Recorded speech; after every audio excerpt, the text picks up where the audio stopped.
Sozinho é ridículo, a gente não pode fazer nada.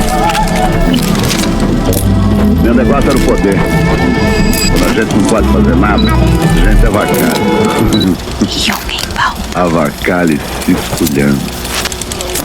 Não assumimos a nossa violência, não assumimos as nossas ideias com o ódio dos bárbaros adormecidos que somos, não assumimos o nosso passado, todo o racismo passado de preguiças e de frango.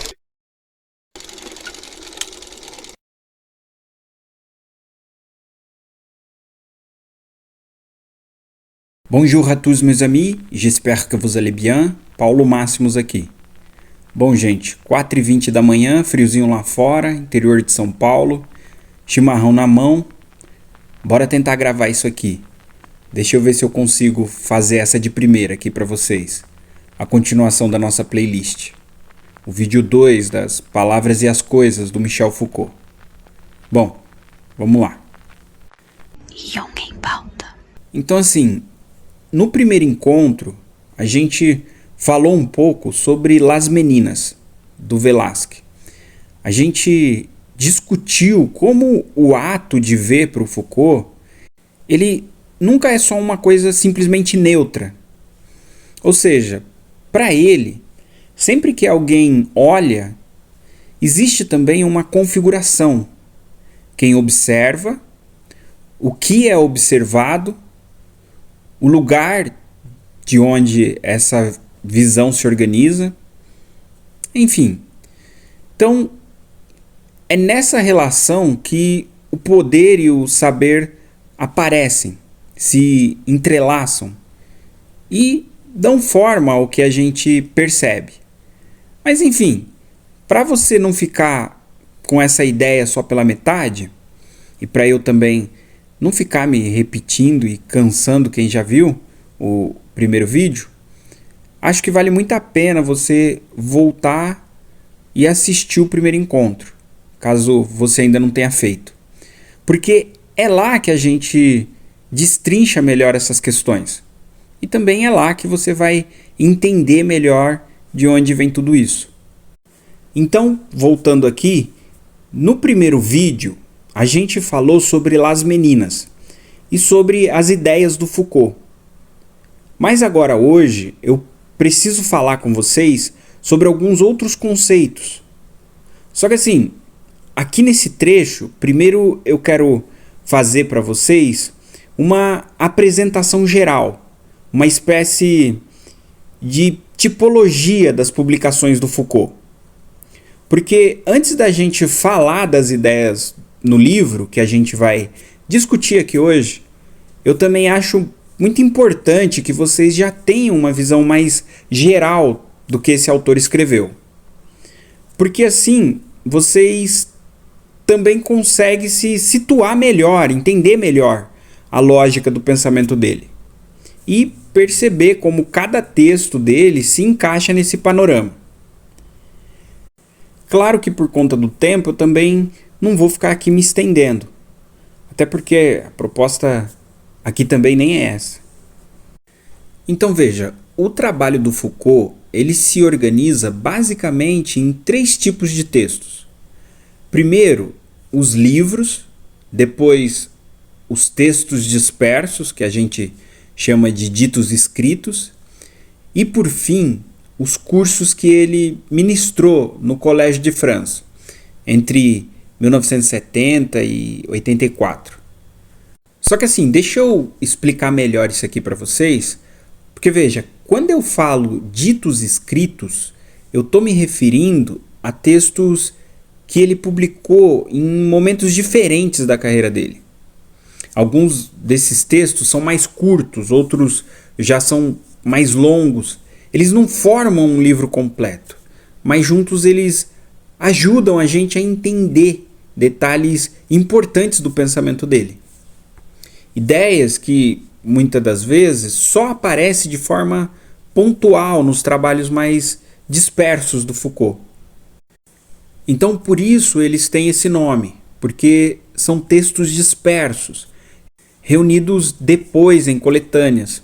Agora, na França, esses textos dispersos, eles foram reunidos em uma coleção que foi publicada nos anos 90. Essa edição, ela organiza os textos em ordem cronológica, ou seja, do começo da carreira do Foucault até trabalhos publicados depois da morte dele. Gente, isso daqui é importante porque permite acompanhar a evolução do pensamento do autor. Perceber como ele vai mudando de foco, refinando os conceitos e aprofundando algumas ideias. Se vocês puderem ler, ter essa oportunidade de ler os livros dele, tem muita coisa em português. Se puder fazer isso em francês, melhor ainda, na língua original. Isso ajuda bastante a captar o estilo e os termos exatos que ele usava, Isso é muito bom. Então, assim, já aqui no Brasil, a edição traduzida, ela já segue um outro critério. Aqui os textos, eles são organizados por temas. Por exemplo, você vai encontrar volumes dedicados à segurança, à penalidade, prisão, outros sobre as questões do saber, sobre poder. E isso facilita muito se você quer estudar um tema específico. Mas também é bom saber que com essa organização, a evolução histórica do pensamento dele também já fica menos evidente, porque os textos eles não estão mais em ordem cronológica. Inclusive, se vocês quiserem uma referência, eu uso muito a edição da editora Forense. A tradução é boa, tem sempre uma capa legal e eu recomendo bastante para quem quer ter acesso a esses textos aqui no Brasil. Então, quando a gente olha para a obra do Foucault dessa forma, a gente percebe que cada tipo de texto ele tem uma função diferente. Ou seja, os textos trazem os conceitos mais consolidados e mais complexos. Os ditos escritos permitem da gente ver os detalhes, os esclarecimentos, as nuances que ajudam a entender os livros. E por último a gente tem os cursos do Collège de France, que para mim são a melhor porta de entrada para quem está começando. Porque aqui o Foucault ele fala de forma mais direta, ele explica conceitos, dá exemplos, ele articula ideias e de um jeito que muitas das vezes não aparece nos textos escritos.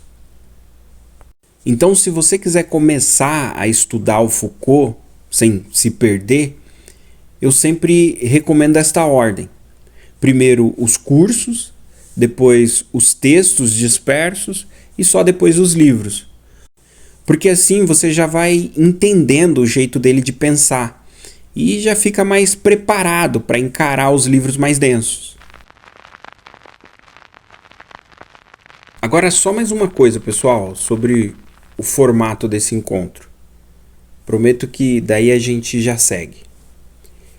Aqui, o que orienta a construção das ideias não é propriamente um rigor acadêmico no sentido mais estrito, aquele que é exigido de um especialista em um artigo ou numa discussão técnica mais fechada. O que orienta esse nosso encontro aqui é a compreensão.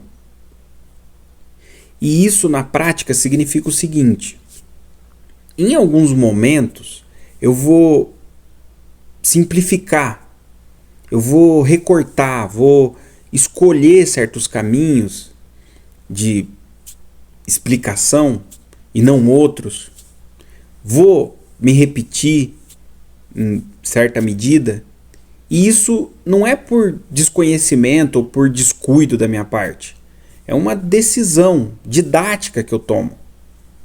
Porque assim, se alguém com formação mais avançada em filosofia ou mesmo um leitor mais exigente do Foucault, assistir esse vídeo, ele pode, eventualmente, identificar alguns pontos que poderiam ser aprofundados, outros tensionados, ou até mesmo formulados de um outro jeito. E tudo bem. Até porque o objetivo aqui não é preparar você para uma prova, para um vestibular, para o Enem, ou para qualquer outro tipo de avaliação formal. O meu objetivo aqui é te colocar em contato com as ideias do autor, da forma mais clara possível. E claro, dentro inclusive das minhas próprias limitações. Esse é um conteúdo pensado para quem quer compreender e não para quem precisa performar academicamente.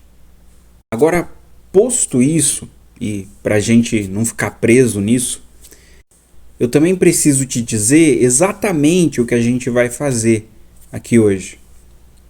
Então veja, no nosso primeiro encontro, a forma como eu decidi conduzir as questões, ela foi muito mais expositiva, mais descritiva.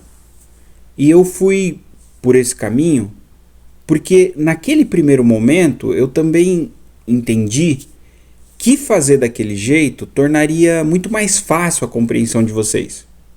Porque ali a gente ainda estava lidando com uma entrada no problema. Então, primeiro era preciso abrir o campo, construir uma certa sensibilidade para tudo aquilo que estava sendo mostrado. Acompanhar o movimento da análise e sem ainda interromper demais o fluxo para fixar conceitos de forma mais rígida. Ou seja, era um vídeo de abertura. Era um encontro em que o mais importante não era ainda definir com precisão, mas permitir que você percebesse que havia alguma coisa ali, que não era evidente à primeira vista. Agora, a partir daí, a estrutura da explicação, ela já dá uma pequena mudada. Ela muda porque aqui, agora, a gente começa a entrar de forma mais direta nos conceitos. E isso significa que ao longo do vídeo você vai perceber que eu vou parar mais vezes, vou nomear com mais exatidão, vou insistir mais e vou trabalhar cada conceito de forma mais concentrada, tentando deixar o mais claro possível o que está sendo dito, o que está em questão para o Foucault e o que exatamente aquele conceito está delimitando. Mas também sem perder completamente o outro formato. Porque veja, em alguns momentos eu ainda vou precisar voltar para uma explicação mais ampla, mais geral, mais expositiva, justamente para não perder o contexto em que aquele conceito faz sentido. Então, o que muda aqui não é que a aula deixa de ser explicativa. O que muda é o foco. Isto é, se antes o objetivo era te introduzir no problema, agora o objetivo é fazer você operar com os conceitos que estruturam esse problema. Então, a partir daqui, cada vídeo vai ser organizado da seguinte forma. Cada encontro vai girar em torno de um ou dois conceitos centrais. E a partir daí, a gente vai trabalhar esses conceitos até o ponto em que eles realmente se tornem compreensíveis, utilizáveis, pensáveis com exatidão. Young em Pauta. Então, só para situar vocês no que vai ser feito aqui, a partir de agora, nos próximos encontros e, sobretudo, nesse nosso vídeo de hoje, eu preciso esclarecer uma coisa aqui para vocês. Porque, veja, para a gente poder avançar com a nossa compreensão, com relação ao pensamento do Foucault, primeiro a gente vai precisar trabalhar 3 pontos principais aqui, que são, primeiro, o conceito de ordem, depois a noção de campo do saber e, por fim, a gente também vai dar uma olhada na ideia de condições de possibilidades. É basicamente esse o percurso que a gente vai trilhar daqui para frente. Então já guarda isso: ordem, campo do saber e condições de possibilidades. Essa é a estrutura do que a gente vai precisar abordar daqui a pouco. Só que tem uma questão. No encontro de hoje, a gente vai examinar como o Foucault descreve a organização do saber, lá no Renascimento, e dentro de As Palavras e as Coisas. E o que a gente vai fazer é analisar isso em termos operatórios, ou seja, como a semelhança estabelece relações entre as coisas, sobre quais formas ela aparece e como essas formas permitem que algo seja conhecido. Tá, e por que começar exatamente por aqui?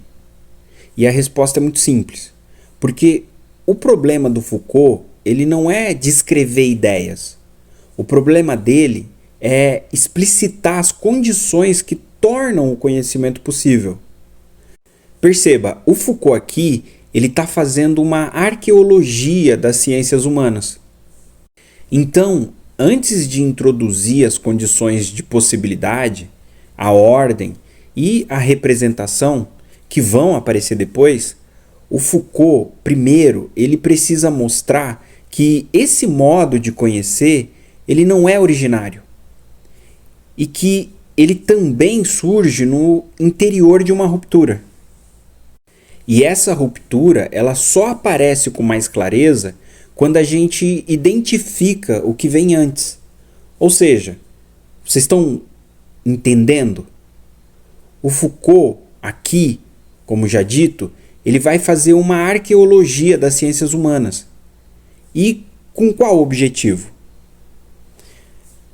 A gente já sabe que o Foucault, nessa fase arqueológica dele, ele vai refutar uma visão linear e progressiva da história. Isto é, em Foucault, até então, a gente compreendia a história de um jeito linear, de forma progressiva. Era desse jeito que a gente percebia a história. Então, assim, antes desse trabalho do Foucault, e de modo geral, sempre as coisas vão evoluindo na cabeça de todos. O Foucault, ele vai mostrar que não. Ele vai refutar essa ideia, essa visão. E para conseguir fazer isso, ele vai identificar e definir 3 grandes epistemes, ou 3 grandes blocos de constituição do saber ocidental: o Renascimento, o Classicismo e a Modernidade. É por isso que ele começa pelas similitudes, lá no Renascimento. E é por isso também que a gente vai começar por esse caminho. Porque elas funcionam como o princípio de articulação do saber no Renascimento. E ao descrever esse funcionamento, ele torna visível o caráter histórico e não natural daquilo que vem depois. É isso que a gente vai começar a examinar agora. Então vamos lá, gente. Pensa aqui um pouco. O que esse texto do Foucault mostra pra gente já logo de cara? Quer dizer, esse texto ele mostra pra gente, já logo no início do livro, que antes dessa forma de organizar o conhecimento, baseada em ordem, classificação, em análise, e que hoje parece tão natural pra gente, existia um outro jeito de pensar, completamente diferente, inclusive. Veja, no Renascimento, o saber ele não era estruturado por esses princípios. Ele era organizado por aquilo que o Foucault ele chama de similitudes, ou seja, pelas semelhanças. Mas aqui a gente também precisa entender o seguinte: semelhança aqui não é no sentido superficial da coisa, como quando a gente diz que dois objetos se parecem iguais. Não sei se deu para entender. Mas vamos lá, deixa eu tentar explicar isso melhor. A semelhança aqui, naquele contexto, era o próprio fundamento do conhecimento. Veja, as coisas eram conhecidas na medida em que elas se pareciam com outras coisas. Isto é, o mundo era entendido como uma rede de correspondências. Então, antes de existir essa ideia de que conhecer é classificar, é ordenar, é separar e analisar, antes disso, conhecer era fundamentalmente conhecer semelhanças. E é justamente essa forma de pensamento que vai desaparecer a partir do século XVII, dando lugar àquilo que a gente vai começar a discutir daqui a pouco. Então, o que eu quero que vocês guardem do que eu estou falando aqui para vocês é o seguinte: esses conceitos que a gente vai trabalhar depois dessa nossa aula, ordem, representação, campo do saber, esses conceitos, eles não são naturais. No pensamento do Foucault, eles surgem historicamente e eles só fazem sentido porque substituem uma outra forma de pensar que veio antes, o pensamento por similitude. Tá, então se a gente já entendeu que no Renascimento o conhecimento ele era organizado por semelhanças, então agora a pergunta que a gente precisa fazer é: o que exatamente são essas similitudes? Porque assim, aqui nesse texto o Foucault ele não está dizendo simplesmente que as pessoas viam semelhanças entre as coisas. Até porque isso seria pouco. Perceba, o que ele está mostrando aqui é o seguinte: a semelhança, ela não era apenas algo percebido, mas ela era aquilo que organizava o próprio ato de conhecer. Ou seja, não é que primeiro você conhece uma coisa e depois percebe que ela se parece com outra. Entende? É o contrário. Você só conhece uma coisa porque consegue relacionar ela a outra coisa por semelhança. Então, a semelhança aqui, ela funcionava como uma espécie de ponte. Ela ligava coisas visíveis e coisas invisíveis. O homem e o mundo, o corpo e a natureza, o microcosmo e o macrocosmo. Então, esse conhecimento ele não acontece por separação, como a gente está acostumado hoje. Ele acontece por aproximação. Conhecer é aproximar. Conhecer é fazer corresponder. Conhecer aqui é encontrar vínculos de semelhança. E é por isso que nesse tipo de pensamento, o mundo ele não aparece como algo dividido, organizado em categorias claras. Aqui ele aparece como uma espécie de tecido contínuo, onde tudo pode, de alguma forma, remeter a tudo. Agora, isso também tem uma consequência muito importante, e aqui vocês vão ver que começa a ficar muito mais interessante. Então vamos lá. Se o conhecimento depende da semelhança, então o mundo precisa estar cheio de sinais que indiquem essa semelhança, certo? E é exatamente isso que a gente vai ver agora, como essas similitudes não aparecem sozinhas, mas vêm sempre acompanhadas de marcas, de sinais, de indícios que tornam possível a gente reconhecer elas. Então, para que isso também não fique tão abstrato na minha fala, deixa eu explicar uma coisa aqui para vocês. Veja, o Foucault ele vai mostrar para a gente que essa lógica da semelhança, ela não é única, ela não é homogênea, mas ela se organiza em formas diferentes. E a primeira delas, a primeira dessas formas, é o que ele chamou de conveniência ou conveniência. É uma palavra em latim, pronúncia, não sei se acertei.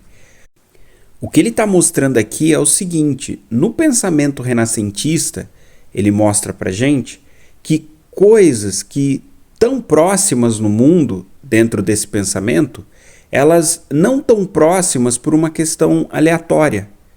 Isto é, a proximidade aqui, ela já é em si um sinal de relação.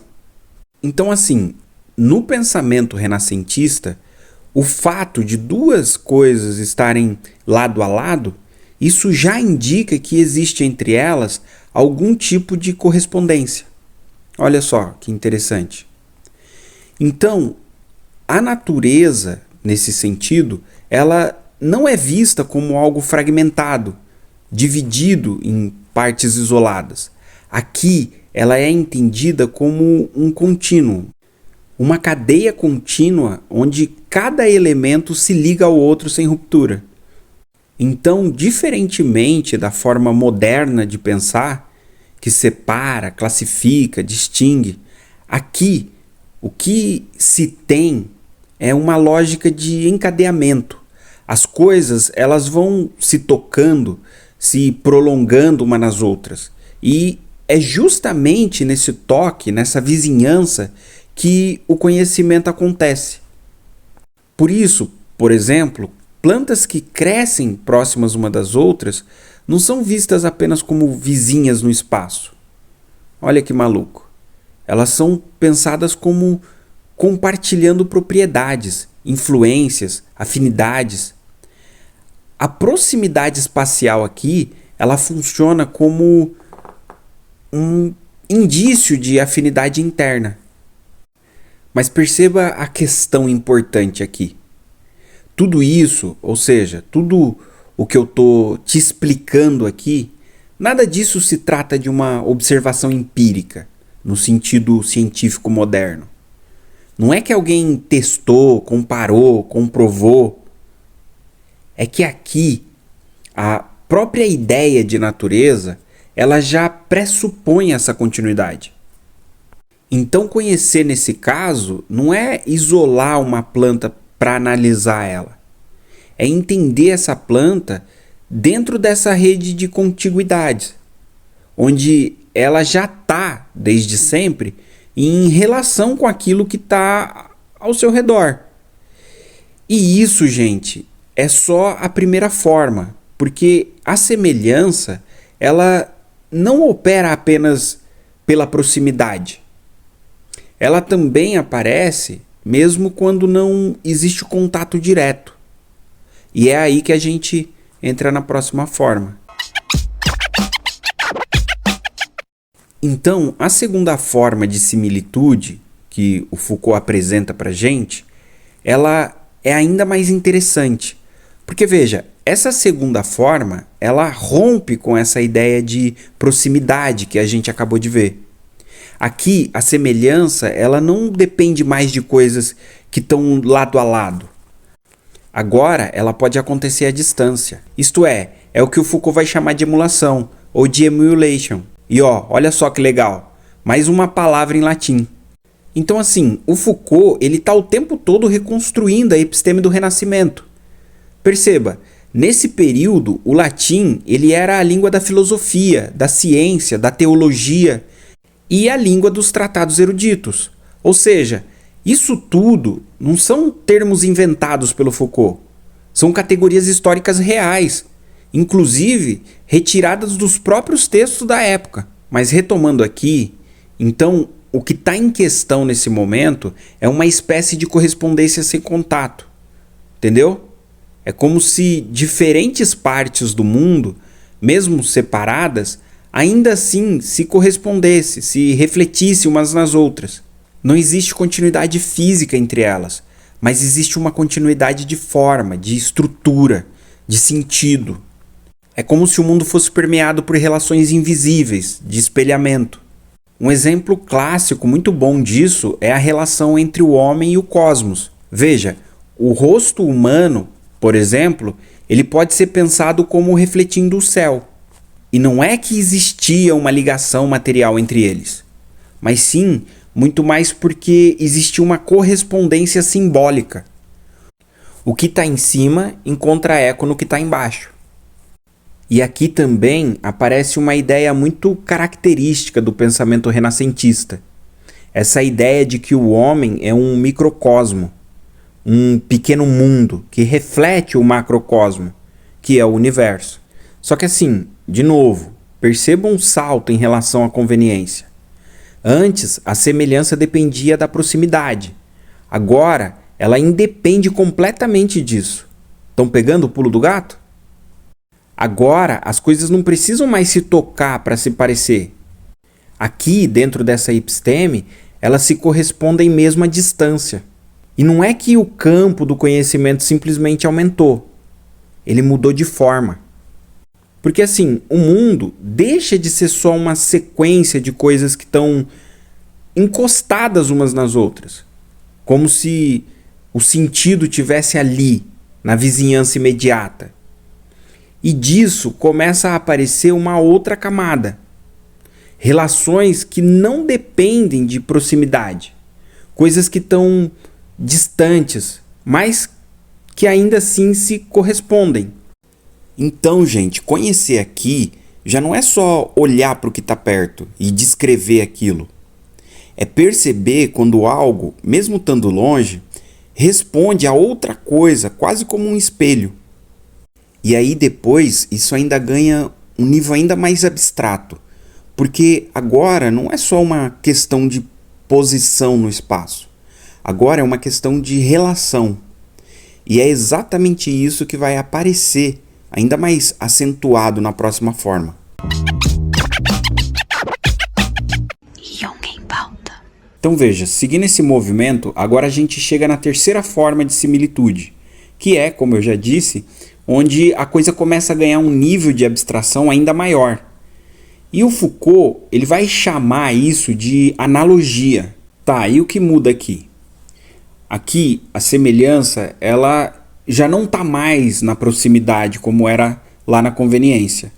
E nem só nesse espelhamento à distância como na emulação. Porque agora a semelhança ela passa a operar no nível das relações entre relações. Ou seja, não é mais uma coisa que se parece com outra diferente. Agora é uma relação que se parece com outra relação.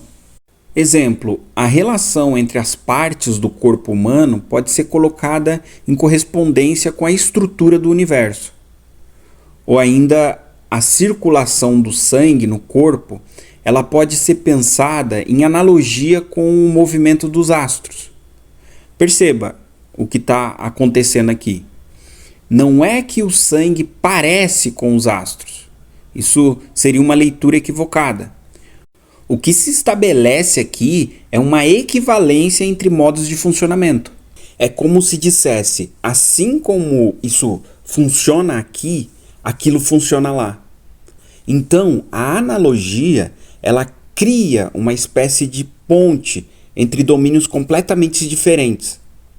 O corpo, a natureza, o cosmos, a vida, tudo pode entrar em relação, desde que exista uma correspondência estrutural. E isso torna o pensamento ainda mais potente e, ao mesmo tempo, mais instável. Porque, veja, agora o campo das conexões ele também se expande de formas inacreditáveis. Então, assim, não existe mais limites claros. Quer dizer, qualquer domínio pode, em princípio, ser colocado em relação com outro. E é justamente por isso que a analogia ela ocupa um lugar tão central nesse sistema de pensamento. Ela funciona como uma espécie de eixo, articulando as semelhanças e permitindo que ela circule entre diferentes níveis da realidade. Mas, olha só, ao mesmo tempo, ainda falta um elemento. Porque veja, até aqui a gente falou de semelhanças que organizam, conectam, estruturam, mas ainda não apareceu de forma clara a ideia de que essas relações elas também têm uma espécie de dinâmica própria, de atração, de repulsão, de movimento. E é exatamente isso que vai surgir na última forma de similitude. E que a gente também vai discutir agora. Então, gente, agora eu quero dar continuação aqui com vocês na quarta e última forma de similitude, que nesse caso é a simpatia e a antipatia, e que talvez seja a mais importante para a gente entender o funcionamento desse pensamento como um todo. Então veja, até aqui a gente viu formas de semelhanças que organizam o mundo pela proximidade, pelo espelhamento e pelas relações estruturais. Mas agora aparece uma outra dimensão, a ideia de que o mundo ele não está apenas organizado por semelhanças, mas ele está em movimento por causa delas. Ou seja, a simpatia ela é uma espécie de força que faz com que as coisas se aproximem, se busquem e se combinem. E a antipatia, por outro lado, é o que faz o contrário. Ela separa, distancia, impede que certas coisas se misturem. Então, gente, por isso, no pensamento renascentista, certos elementos da natureza, eles não só se parecem, mas eles se atraem ou se repelem. Veja, certos minerais, eles são pensados como tendo afinidades entre si. Certas substâncias, elas não se combinam, como se houvesse uma resistência interna. Mas, de novo, é importante a gente não interpretar isso de forma moderna, porque não se trata de força física, no sentido científico, como a gente pensaria hoje. O que está em questão aqui é uma espécie de dinâmica simbólica da natureza, como se o mundo ele fosse permeado por tendências internas de aproximação, de separação, de composição e de dispersão. E isso nos leva a uma questão, a uma consequência. A similitude, ela deixa de ser apenas um princípio de organização do conhecimento. E aqui ela passa a ser também um princípio de transformação do próprio real. Ou seja, o mundo não é apenas algo que o homem lê por semelhança. É algo que se transforma continuamente a partir dessas relações de simpatia e antipatia. Tá, beleza, mas o que eu quero dizer com isso? Qual seria um exemplo prático disso? Imagina o seguinte, no pensamento renascentista, as pessoas elas acreditavam que o ímã ele não só funciona fisicamente, mas que ele também possui uma simpatia natural pelo ferro. Ou seja, o ferro e o ímã, eles não se atraem porque existe um campo magnético, como a gente diria hoje. Eles se atraem porque existe uma afinidade interna entre eles. É como se, de algum jeito, eles se reconhecessem no mundo. Agora, ao mesmo tempo, pensa no óleo e na água. Eles não se misturam. Hoje, a gente explicaria isso por propriedades químicas, mas naquele pensamento, isso seria visto como uma antipatia natural. Isto é, o ímã e o ferro, simpatia, se buscam, se unem. O óleo e a água, antipatia, se recusam, se separam. Agora vem o ponto mais importante aqui, que fecha exatamente o que eu estava dizendo anteriormente. Porque, vamos lá, essas relações, elas não são só descritivas, elas são ativas. Porque veja, a simpatia faz com que as coisas se juntem. A antipatia faz com que elas se afastem. O mundo, então, não é só um quadro de semelhanças.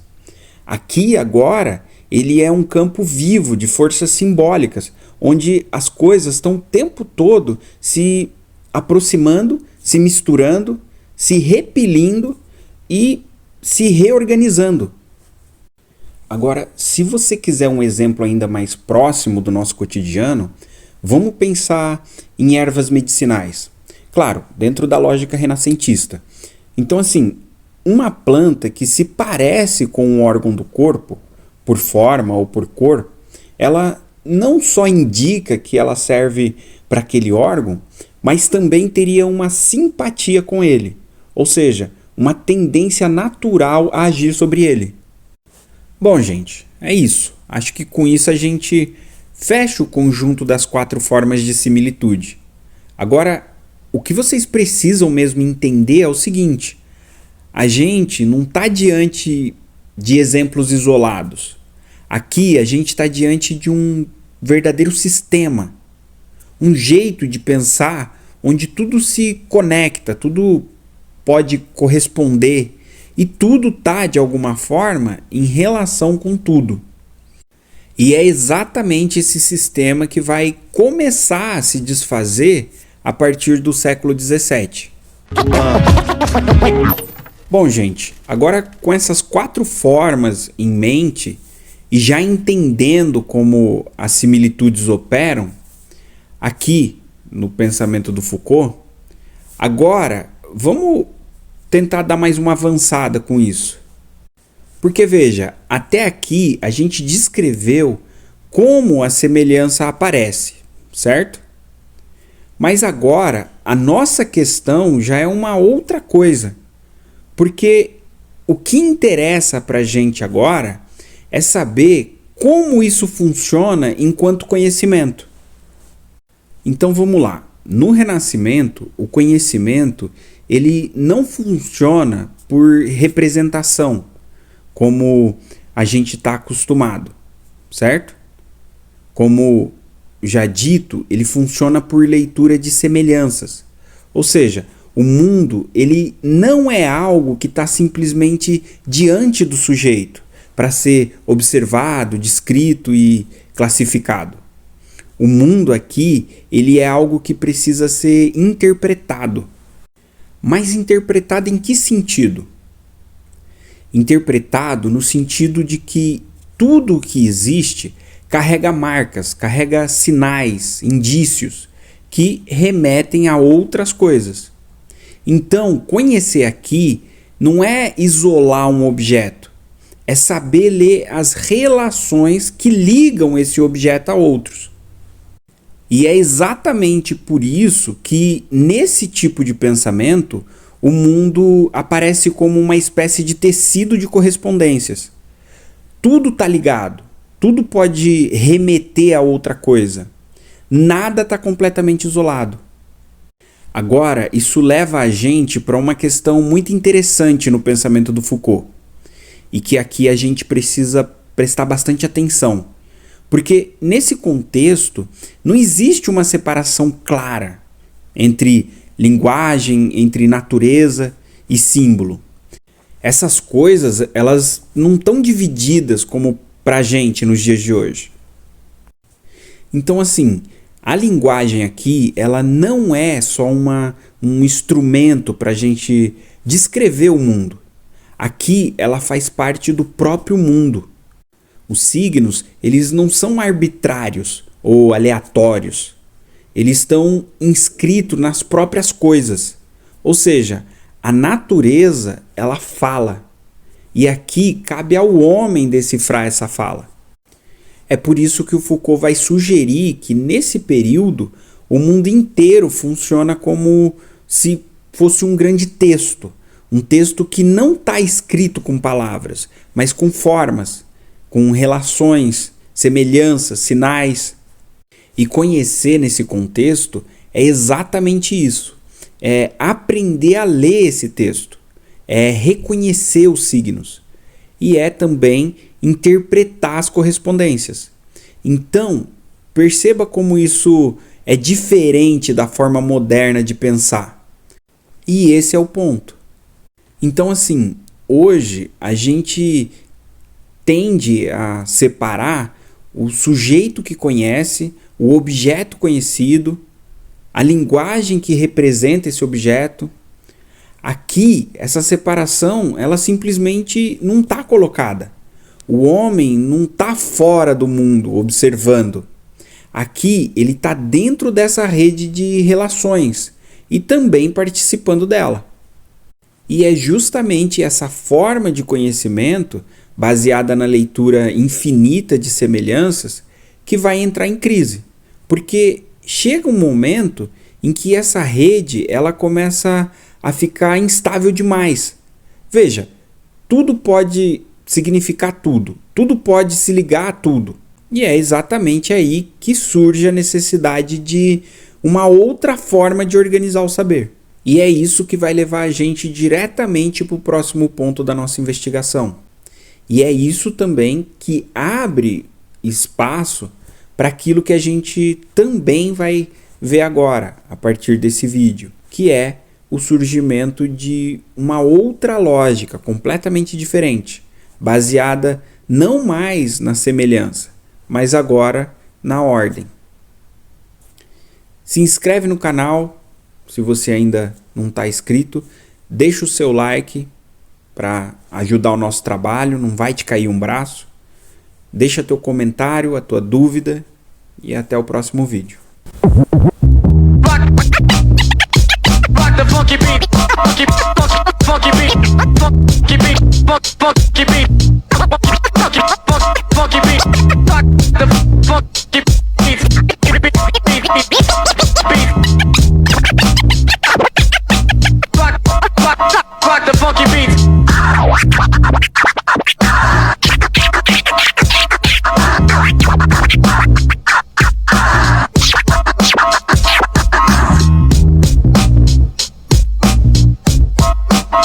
Young em Pauta. Psicologia analítica acima de qualquer suspeita.